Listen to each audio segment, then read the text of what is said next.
Dejar de hacer juicios forma parte de la aceptación mental y es una parte tan importante del proceso. Y en este proceso podemos distinguir dos clases de juicios. Unos que sirven para discriminar y otros que sirven para evaluar. Los que sirven para discriminar se usan para diferenciar si dos cosas son iguales o diferentes, o si algo cumple con determinados criterios. Por ejemplo, puntuar un examen, un salto de trampolín en una competencia. Pero nosotros nos vamos a centrar en la segunda clase de juicios, que son los que sirven para evaluar. En este sentido, un juicio es a fin de cuentas solo una distinción entre dos características, bueno o malo. Juzgar es observar un hecho y evaluarlo como bueno o malo. Es una forma rápida de describir consecuencias, pero este atajo comunicativo trae consigo considerables efectos secundarios. La tendencia a clasificar las cosas como buenas o malas viene de muy lejos. Stephen Hayes señala que la Biblia es muy clara sobre la fuente original del sufrimiento humano. Según esta, los primeros humanos eran en principio inocentes y felices. El hombre y la mujer estaban desnudos y no se avergonzaban. Solo se les dio una orden, que fue la de no comer los frutos del árbol del conocimiento del bien y del mal. Y bueno, ya sabemos cómo sigue la historia y qué pasó cuando se les ocurrió contradecir ese mandato. Esta historia ilustra los efectos que conlleva la adopción del pensamiento evaluativo en nuestra mente. Con la capacidad simbólica podemos describir, categorizar, comparar y juzgar, y es la base de nuestro yo narrativo. Es por eso que las dos primeras emociones que nacen en el instante en que estrenamos este flamante yo son la vergüenza y la culpa. Desde esta perspectiva, lo que siempre ha parecido un sinsentido divertido religioso que nos contaban en la catequesis, resulta tan interesante como coherente. Aunque la mayoría de las personas creyentes seguramente dirían que la diferenciación entre el bien y el mal es la base del comportamiento moral, para Hayes, la historia del Génesis nos dice algo más. Nos dice que este tipo de conocimiento evaluativo representa la pérdida de la inocencia y el inicio del sufrimiento humano. Si bien puede parecernos algo sorprendente, pues está claro que desde la infancia nos inculcan hasta el cansancio la diferencia entre ser bueno y ser malo, lo cierto es que estos conceptos no existen. Las categorías de bueno y malo son simplemente otro invento humano tan poco rastreable en el mundo como los conceptos de minuto o centímetro. Esto nos lleva a fijarnos en un hecho bastante curioso, y es que solo juzgamos lo que no nos gusta. Raramente juzgamos lo que nos gusta o nos es favorable. Paradójicamente, no parece muy justo, ¿no crees? Si dos personas optan a un mismo ascenso en el trabajo y solo uno de ellos lo obtiene, ¿quién juzgará a quién? También es interesante observar que nuestro juicio se dirige mayoritariamente a otros humanos, sobre todo a aquellos con los que nos identificamos. Por ejemplo, no consideramos injusto que una araña se coma una mosca, o que un par de leones se coman a una gacela. En estos casos, aunque el resultado sea claramente desafortunado para la mosca o la gacela, pensamos que es natural y que es la ley de la vida. El juicio no existe fuera del mundo mental. En el mundo físico existe solo lo que hay tras los juicios, las consecuencias de los actos o las situaciones. Está claro que algunas consecuencias me convienen y otras me perjudican. Imagina que hace poco ayudaste a tu amigo Pedro en el traslado de su piso, y ahora eres tú quien necesita ayuda para la mudanza. Te quedan un montón de cajas y muebles por bajar de un quinto piso y lo tienes que hacer antes del lunes. Le pides a Pedro, pero a él no le va muy bien ayudarte este fin de semana porque está fuera de la ciudad, disfrutando de su tiempo de ocio. Así que te dice que no. Aquí hay dos cosas que debemos diferenciar: el hecho externo de que Pedro no vendrá y el juicio que haces de este hecho, que Pedro es un mal amigo, un egoísta que antepone su diversión a la reciprocidad en sus amistades. Parece ser que Pedro no es un buen tipo, ¿no? Ahora imaginemos la misma situación. De nuevo se lo preguntas a Pedro. Pero en esta ocasión lo haces en un grupo de WhatsApp, en el que están él y otros amigos. Tu mensaje incluye la petición de ayuda y además la invitación a comer en un buen restaurante cercano al piso. Al ver el mensaje, 12 miembros del grupo te dicen que puedes contar con ellos. Te alegras por ello, pero también te genera ansiedad, porque empiezas a calcular cuánto dinero te gastarás en una paella para 12. En eso te llama Pedro para comentarte que tiene un plan para el fin de semana con otros amigos fuera de la ciudad y que no va a poder ayudarte con el traslado. ¿Qué pasará por tu mente en esta ocasión? ¿Intentarás ahora convencerlo para que venga por justa reciprocidad?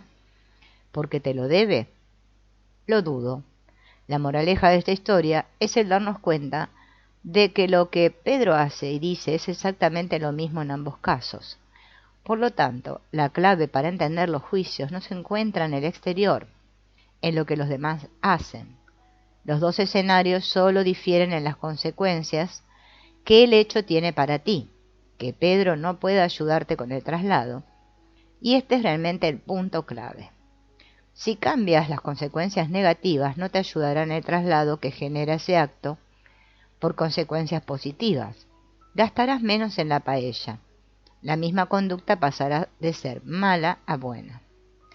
Y para acabar con la fantasía de categorizar en bueno y malo, debemos entender que el origen del juicio no está en la situación externa o la conducta que observamos. Cuando pensamos en algo que etiquetamos como malo, nos parece que sean las propiedades intrínsecas de ese objeto, situación o acto las que lo determinan. Es como si hubiera un listado de conductas universalmente aceptadas, a modo de las tablas de Moisés, donde aparecieran claramente especificados los actos que de forma inequívoca y natural son malos. Fíjate en que sospechosamente encontramos conductas que pueden categorizarse fácilmente en un extremo y en otro. Pensemos en el acto de dar muerte a alguien. Que una persona tome un arma de fuego y mate a otro ser humano puede ser causa de prisión o de condecoración. Esa idea de que la conducta no es evaluable per se parece contraintuitiva, pues el juicio habitualmente se hace sobre un acto externamente observable. Por ejemplo, juicios del tipo es mala persona por haberse apropiado de algo que no es suyo, tal o cual comportamiento es inmoral, o se equivocó al decir eso.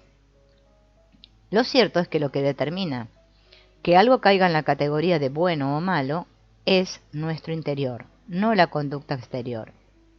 Si piensas que Robin Hood era bueno a pesar de robar, lo haces porque te identificas con los pobres. No tenemos claro si seguirás pensando lo mismo en caso de ser multimillonario. Veamos otro ejemplo. Imagina que estás conduciendo por la carretera con prisa para llegar a una primera cita. Y hay un conductor octogenario que saca el coche una vez al mes a dar una vuelta. Se le cala el vehículo en tu salida, provocando un atasco monumental. ¿Qué pensamientos te vendrán a la mente relacionados con ese hombre? ¿Te gustará pulsar el claxon para mostrar tu desaprobación? Ahora cambiemos tus consecuencias internas, pero sin cambiar la conducta externa del octogenario, e imagina que te encuentras en el mismo atasco a causa de este anciano, pero en lugar de ir a una cita, te pilla de camino a una comida con tu familia política a la que asistes porque no puedes decirle que no a tu pareja. Por su culpa, solo llegarás para disfrutar de los postres con los parientes de tu pareja. Ante este segundo escenario, cuando ves al resto de conductores gritar y apretar el claxon, piensas, por favor, qué poco respeto. ¿No se dan cuenta de que todos seremos mayores? En más de una ocasión, y hablando sobre este tema, alguien dijo,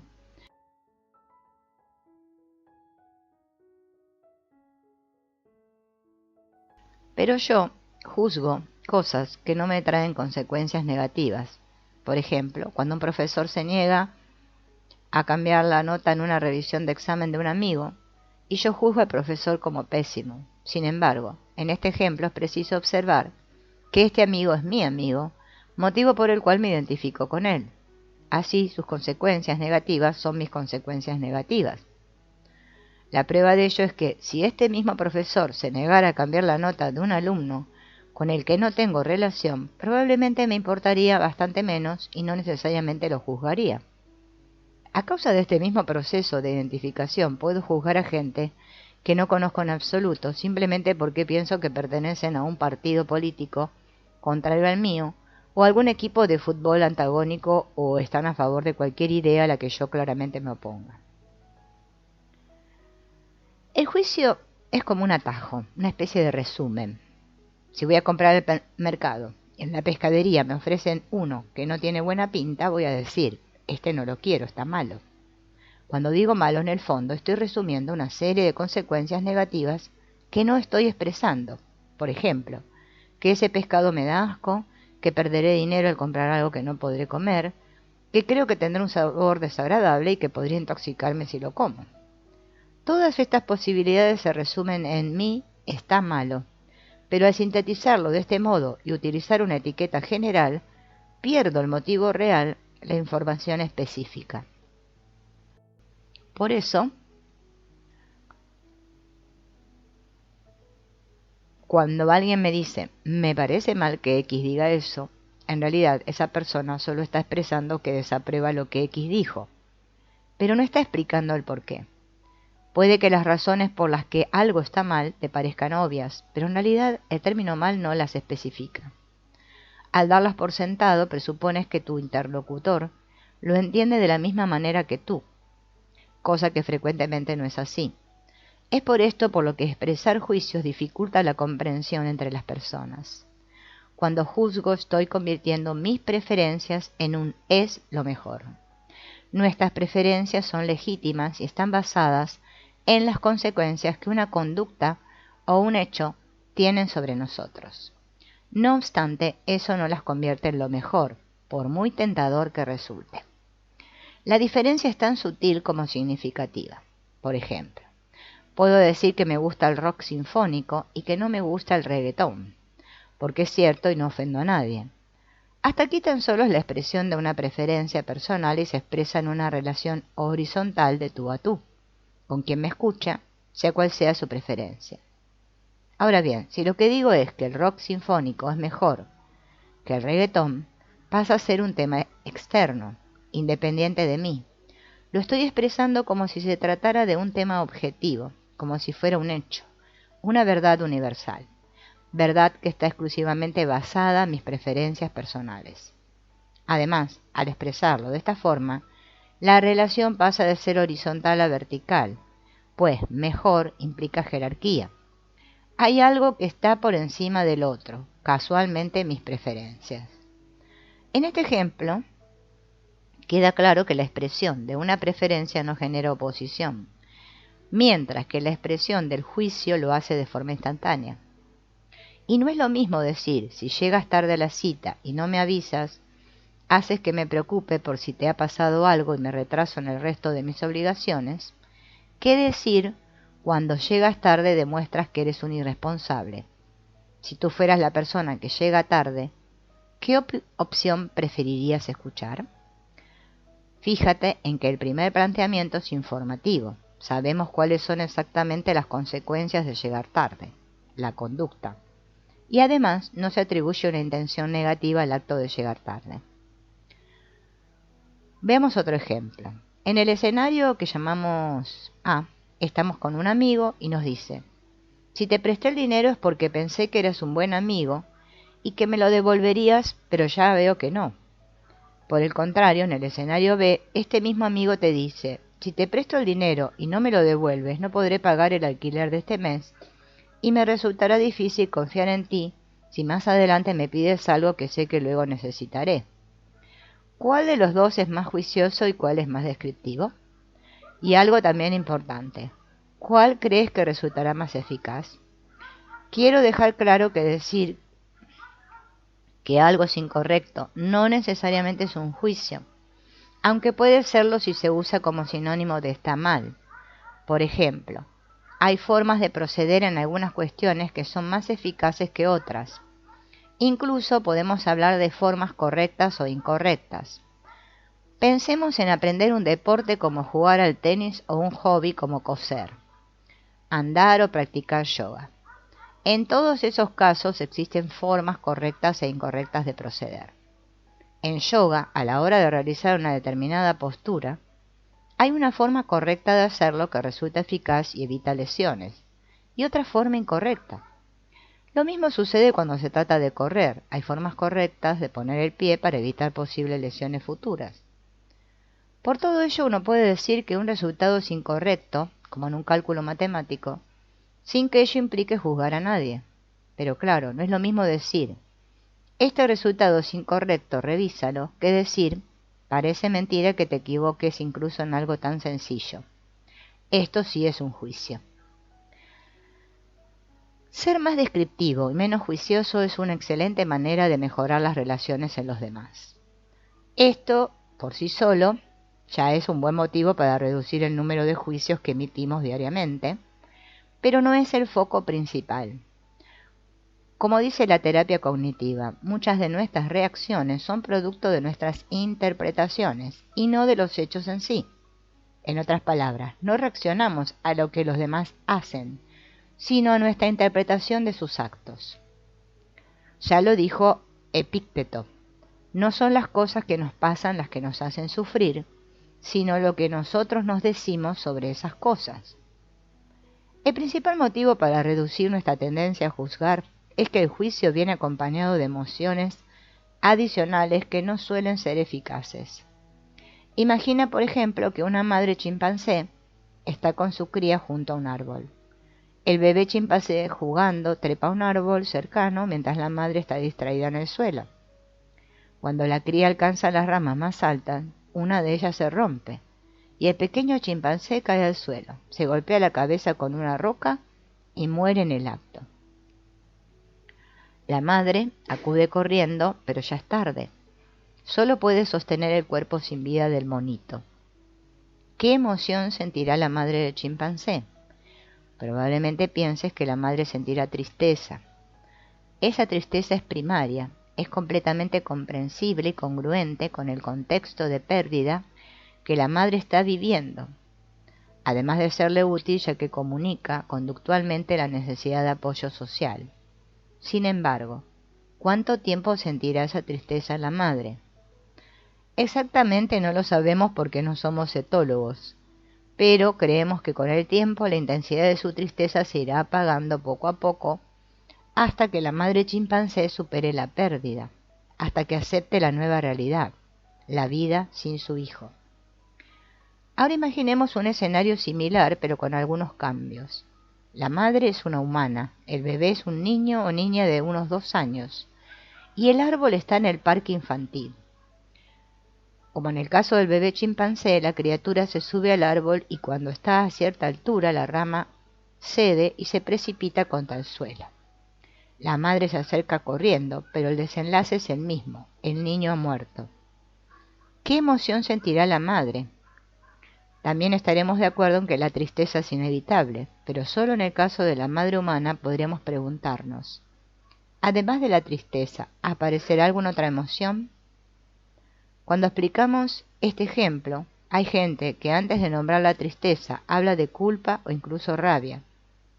¿Y de dónde surgen estas otras emociones?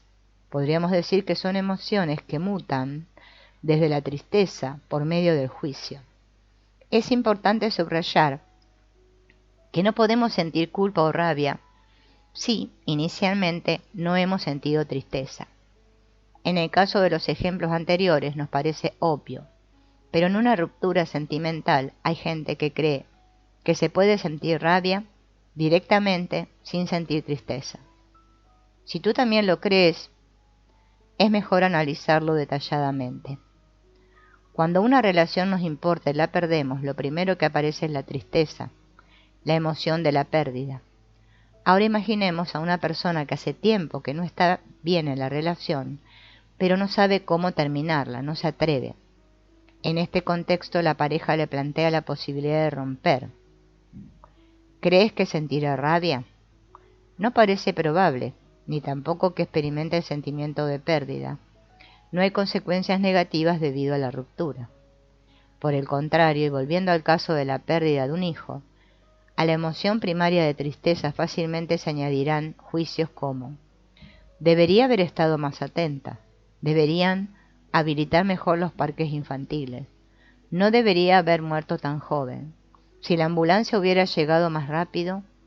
Al sumar estos juicios a la tristeza es cuando mutamos la emoción, y esto ocurre muy rápido, transformando una emoción genuina a nivel contextual y evolutivo, la tristeza, en una nueva emoción mucho más arbitraria que la primera. La segunda depende más de tu historia personal y de cómo te han educado, que de lo que está pasando realmente en ese momento. Tales juicios, como podrás observar, guardan mucha relación con la oposición, porque son la leña que aviva el fuego de la resistencia. Supongamos que se termina una relación en la que todavía teníamos sentimientos por la otra persona. O sea, hay pérdida y tristeza por la ruptura. Si solo hay eso, uno sentirá tristeza, decaimiento y desmotivación durante un tiempo. Pero como en el ejemplo del chimpancé, si lo aceptamos, con el paso de las semanas, se atenuará el dolor. Ahora imaginemos que han pasado 2 años desde la ruptura, ya no hay rastro de tristeza y puede que hasta hayamos iniciado otra relación. Y en ese contexto, paseando un día por la calle, de repente nos encontramos de frente con nuestro ex. ¿Qué sentimos y cómo reaccionamos al encuentro? Puede que haya un breve repunte emocional y probablemente responderemos con cordialidad. Tras algún intercambio de información, nos despediremos y seguiremos nuestro camino. El encuentro no habrá sido neutro a nivel emocional, pero en poco tiempo lo comentaremos con otros sin demasiada emocionalidad.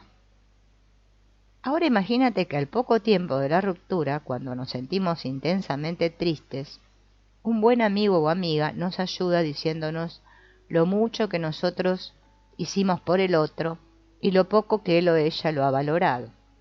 Algo así como: tú lo acogiste, lo ayudaste durante sus estudios, lo apoyaste emocional, económicamente, cuando lo necesitó, y ahora que tiene éxito pasa de ti como si fueras un pañuelo de usar y tirar. ¡Qué egoísta! Supongamos que tras la charla con nuestro amigo se despierta una nueva emoción, la rabia. Esta rabia será producto del juicio, seguirá a la tristeza. Ya tenemos 2 emociones, tristeza más rabia, donde antes solo había una tristeza. En este segundo escenario, en el que la tristeza no es la única emoción, imaginemos que el tiempo ha pasado y que después de un par de años nos encontramos con nuestro ex por la calle. ¿Qué emociones aparecerán y cuál será nuestra reacción? Es probable que en este caso la activación emocional producto del encuentro no sea tenue ni breve. Además, fíjate en que es probable que al contarle a otros la situación se produzca una suerte de intensificación de la emoción. ¿Por qué ocurre esto? Pues porque no pasamos página. El juicio nos lo impidió y la tristeza se congeló junto con la rabia. La emoción primera, que era la tristeza, no siguió descendiendo de forma natural, sino que la rabia la bloqueó e impidió que se procesara.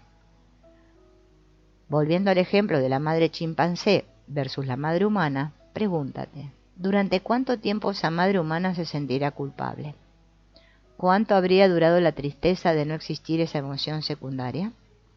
Date cuenta de que este es un punto clave, porque el juzgar bloquea el procesamiento emocional natural. Al quedar interrumpido, no nos habituamos a él, no podemos aceptarlo. Es decir, no podemos aceptar algo que juzgamos. Es incompatible. En la Guerra del Golfo, uno de los eslóganes que promovió Bush era el de Bombing for Peace. ¿Es realmente posible bombardear por la paz? En una de las frecuentes manifestaciones de oposición a la guerra que daban en televisión, una manifestante llevaba una pancarta que captaba la atención. En ella se leía: Bombing for Peace is like fucking for virginity.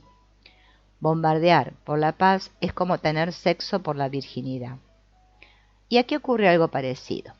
no podemos juzgar y aceptar. ¿Entendido? No podemos juzgar y aceptar. Es antagónico. Si no quieres alargar tu sufrimiento, mejor deja de juzgar. Claro, dejar de juzgar es muy difícil. Nos parecen casos muy distintos los de alguien que termina en silla de ruedas porque se cayó haciendo montañismo, que llegar a tan desafortunada situación porque un grupo de alumnos se encuentran divertido hacer bullying a un compañero y lo empujan por la escalera. Imaginemos que dos personas terminan en silla de ruedas debido a estas dos circunstancias. Si medimos el estado emocional de ambos tras el accidente, queda claro que los dos va a verse afectado. Sin embargo, la pregunta que nos interesa y cuya respuesta resulta menos obvia es: ¿cómo estará cada uno de ellos si volvemos a medir su estado de ánimo al cabo de un año? La respuesta es que, en general, al año siguiente la persona que sufrió el accidente de montaña ya no se sentirá afectada emocionalmente, aunque no pueda caminar. Pero, ¿y el que sufrió el bullying? En un sentido práctico, las consecuencias son las mismas para los dos. Ambos perdieron la capacidad de caminar, pero en el segundo, además, la persona ha desarrollado una depresión. Así que ahora tiene dos problemas: no puede caminar y está deprimido. Es completamente comprensible que la reacción emocional sea distinta en cada caso.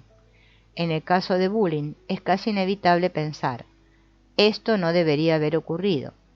Pero el hecho de que podamos comprender la causa del juicio no hace que éste nos ayude o sea útil, porque los juicios nunca resultan útiles. Juzgar impide que los demás nos entiendan. Imaginemos que te sientes triste porque un amigo no te invitó a su fiesta de aniversario. Esta desilusión es nuestra emoción primaria.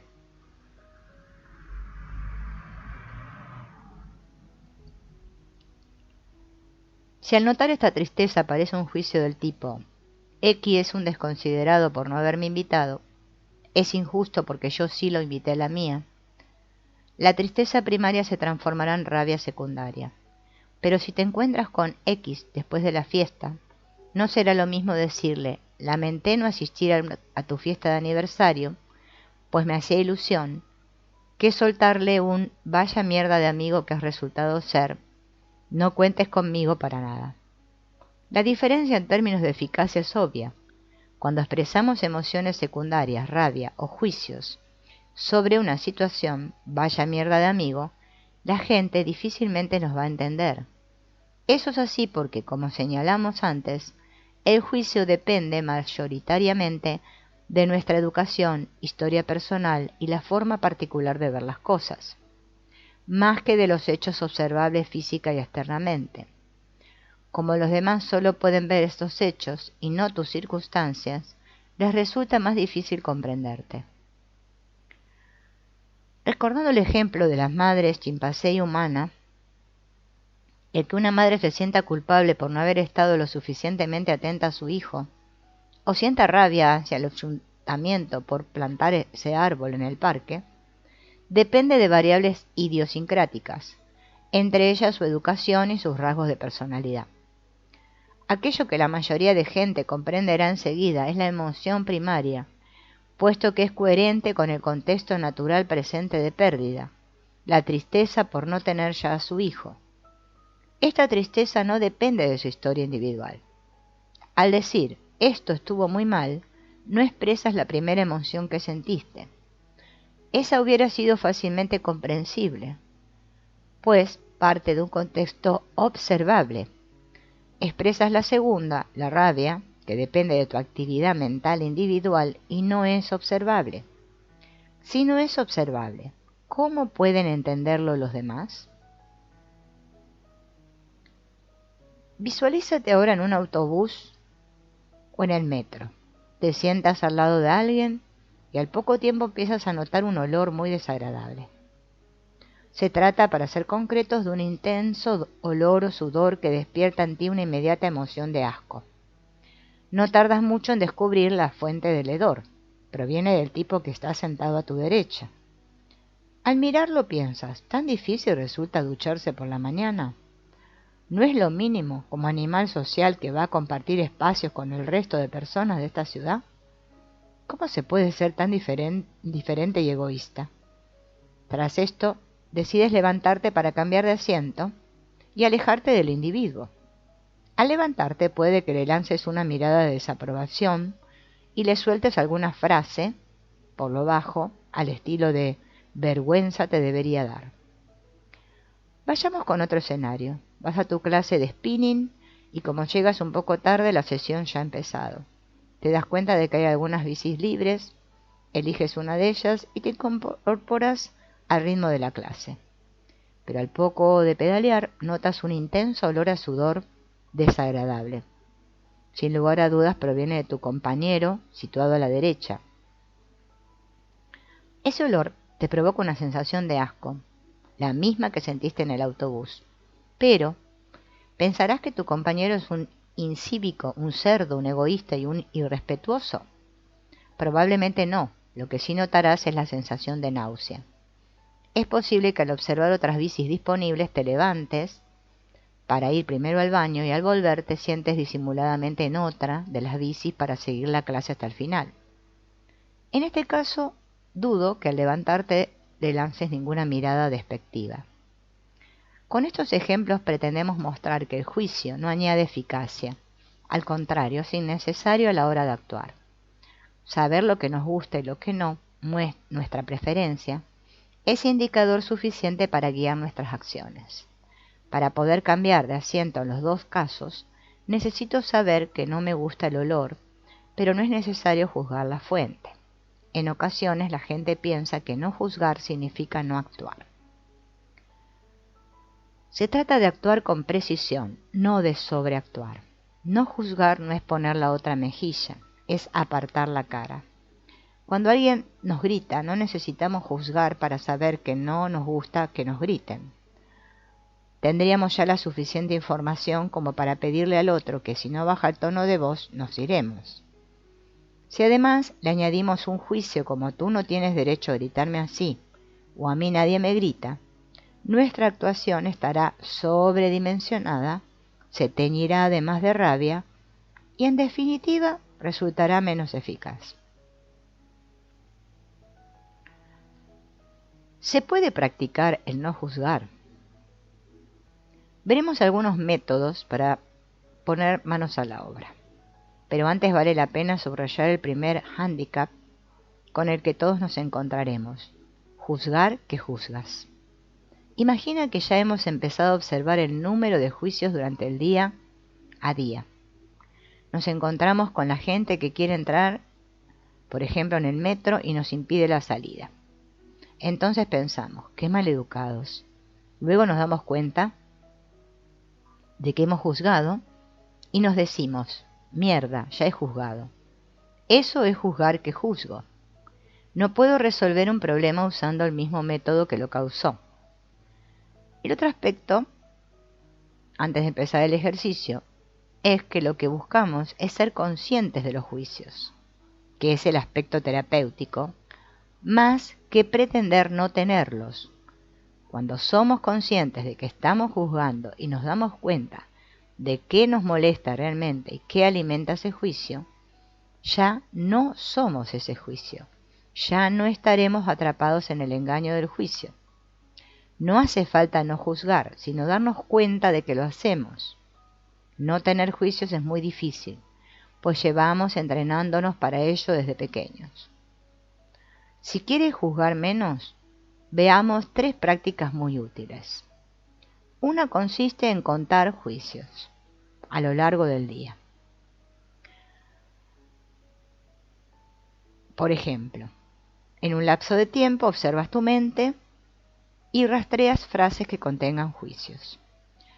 Los pensamientos imperativos, esos que incluyen debería, yo he de, tú has de, suelen ser frases de este tipo.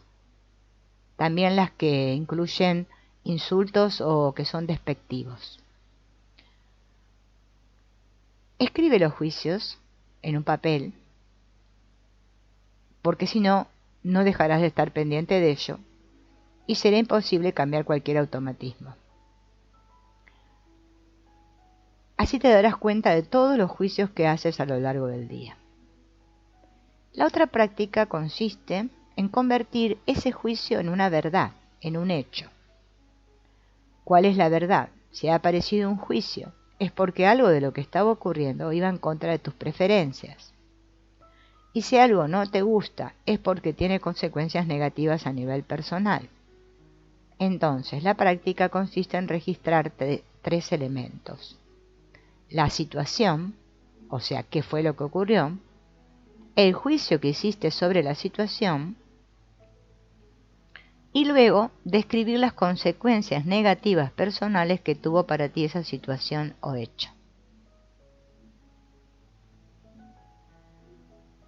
Otro ejercicio es explicar algo que hiciste. Por ejemplo, de forma descriptiva y sin emitir ningún juicio. Claro, esto es una práctica. Es más fácil juzgar que describir. Por ejemplo, el juicio sería: esa mujer lleva un jersey horrible. La descripción sería: esa mujer lleva un jersey azul muy vistoso que no me gusta. Juicio: no sé cómo los padres dejan corretear a los niños en un centro comercial. Qué poca educación. Descripción: me abruman los gritos y las carreras de los niños en el centro comercial. Espero que estos ejercicios te sean útiles para darte cuenta de los juicios que haces.